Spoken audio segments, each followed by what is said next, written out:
From the Superdome facing a power outage to Joe Montana spotting celebrities in the crowd, these are some of the top Super Bowl moments of all time. Let's start with the wild moment at Super Bowl 47 in 2013.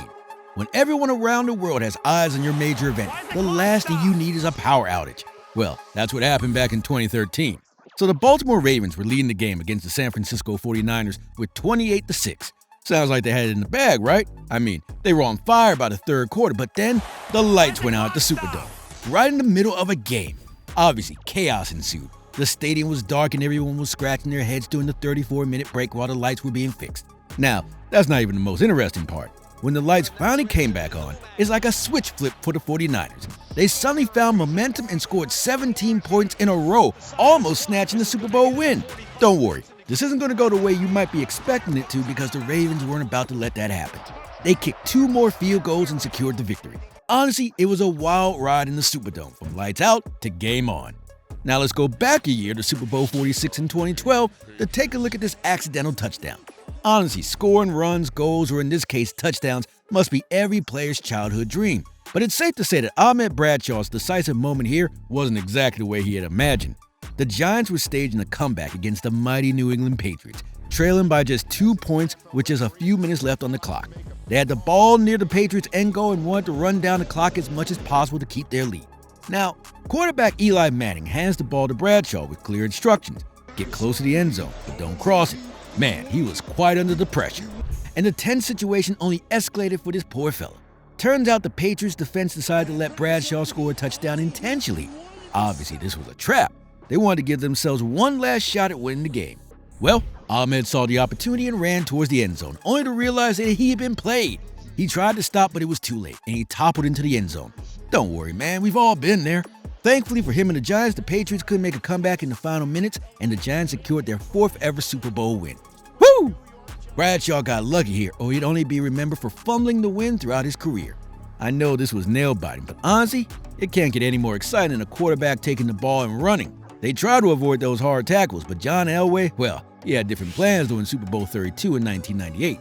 So the game was tied in the third quarter, and Elway decided to take matters into his own hands on 3rd and 6 in the red zone. Well, the guy takes off with those man-of-steel legs, scoring for the first down.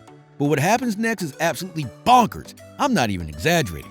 Not only does he get that first down, but he gets hit by not 1 but 2 Packers coming at him from opposite directions. Man, that must have hurt like hell. Seriously, it's like something straight out of an action movie. Like Elway was literally in the air spinning like a helicopter. Now, you might be wondering the possible end of this story, right? Don't worry. There weren't any injuries. In fact, the 37-year-old Elway, being the tough guy that he is, walks away from it just fine. And the icing on the cake, the Broncos took the lead in that game and went on to win. I guess you can say no pain, no gain. Moving on from this heart-stopping moment, let's shift to another one about game-winning field goals. You see, it's every kicker's dream to score the game-winning goal, and Adam Vinatieri got the perfect opportunity to do just that. It was Super Bowl 36 back in 2002, and the New England Patriots, led by a young Tom Brady, were up against the St. Louis Rams. Alright, we eventually learned not to underestimate the Patriots, but let me tell you, they were underdogs back then. Big time. So the game was tied, and there was no timeouts left for the Pats, with just a minute and a half on the clock. But oh man, Brady was just getting started on his journey to becoming the ultimate GOAT. In fact, he planned a clutch drive that would become one of the most defining moments of his career. Like there were just 7 seconds left on the clock, and Brady marched the ball down the field to the Rams' 30-yard line. And who do you call when it's crunch time? None other than Adam Vinatieri. He stepped up and nailed the game-winning field goal. Now imagine it's the final moments of the Super Bowl, and your team isn't leading. What do? Well, if you're legendary quarterback Joe Montana, you do something cool, like getting excited about spotting John Candy in the crowd. Yep, you heard that right. It was Super Bowl 23, and the 49ers were huddled up during a TV timeout.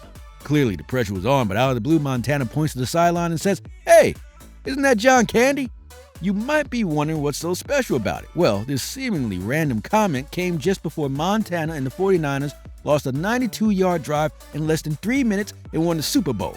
Montana later explained that one of his linemen, Harris Barton, had been spotting celebrities all week leading up to the game, but he hadn't planned on seeing John Candy.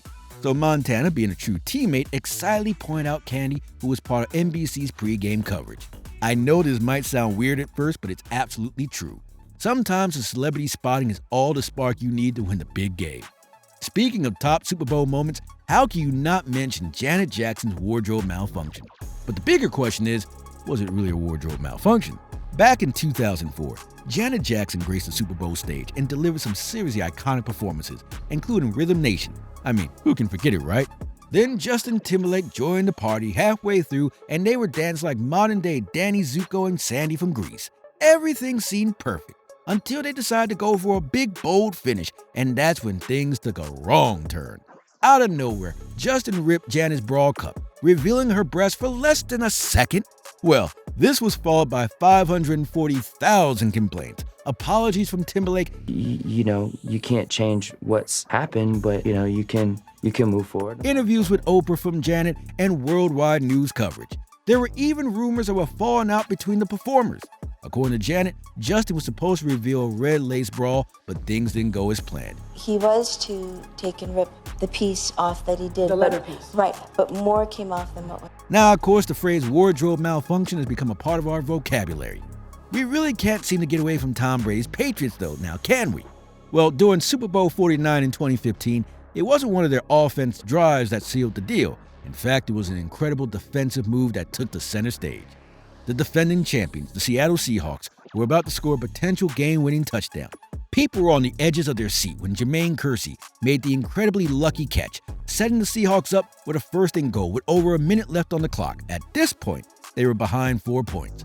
Now, on the second down from the 1-yard line, the Seahawks decided to run a slant route over the middle to Ricardo Lockett. But wait for it, quarterback Malcolm Butler stepped in and made a game-catching interception. The Seahawks play call was highly criticized in the aftermath, but unfortunately for them, they didn't get another chance to redeem themselves. Ever since then, the analysts and the fans have been talking about this moment. Seriously, what a heart-stopping interception that was. Following it up, let's take a look at this moment from Super Bowl 39, when the Eagles showed no urgency despite McNabb looking fatigued. The Eagles were down, and there were just 6 minutes left in the fourth quarter. Donovan McNabb got the ball and huddled up for the entirety of their drive. You think they might be in a hurry? Well, no. They did score a touchdown, but the game was down to less than 2 minutes now. The pressure was on, and to make things worse, some teammates claimed that Donovan was heaving in the huddle, possibly because he had vomited, while others said that he was just coughing or dry heaving. Maybe it was the heat, his conditioning, or those hard hits from the Patriots defenders. Whatever it was, McNabb just couldn't seem to pick up the pace. And speaking of coughing, the player also coughed up 3 interceptions, which didn't seem to help the team either. There you have it. These were some of the top Super Bowl moments of all time.